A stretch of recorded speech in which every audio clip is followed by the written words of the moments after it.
हिवाळा सुरू झाला, थंडी वाढली आणि म्हणून मी रुहीसाठी हिवाळ्याचे वेगवेगळे प्रोडक्ट्स ऑर्डर केले. ते मी येणाऱ्या काही व्हिडिओमध्ये शेअर करेलच. त्याआधी मी रुहीसाठी करत होते ही एक ॲक्टिव्हिटी. त्यासाठी मी मस्त शिप ड्रॉ करून गेली, त्याला कट केलं आणि फक्त मागच्या साईडनी टेप लावून घेतला, म्हणजे पुढच्या साईडनी आपल्याला काहीतरी चिटकवता येईल. आणि हे सगळं मी एका बोर्डवर चिटकवून घेतलं आणि फक्त फ्रंट साईडनी रुहीला त्याच्यावर व्हाईट कॉटन चिटकवायला सांगितलं. सो टॉडलर जर मुलं असतील तर त्यांच्यासाठी ही ॲक्टिव्हिटी खरंच खूप छान आहे. खूप छान त्यांचा वेळ जातो आणि काहीतरी नवीन त्यांना पण शिकायला मिळतं. तर रुहीचं हे असं चालू होतं कॉटन चिटकवणं आणि त्यात तिला सडनली आठवलं की आई मी आता या शिपला चारा खाऊ घालते, आणि म्हणून तिने बाहेर जाऊन एक गवताचं पान आणून त्या शिपला खाऊ घातलं. खरंच मला या गोष्टीचं खूप कौतुक वाटत होतं.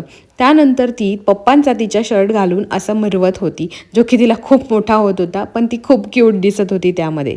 आणि ती अशी कॅप घालून फिरत होती. तेवढ्यात मला एक आयडिया सुचली आणि मग मी तिला दुबईत जसे लोक ते घालतात त्याप्रमाणे तिला ते बांधलं आणि त्यात ती खरंच दुबईतल्या अरब लोकांसारखी दिसत होती.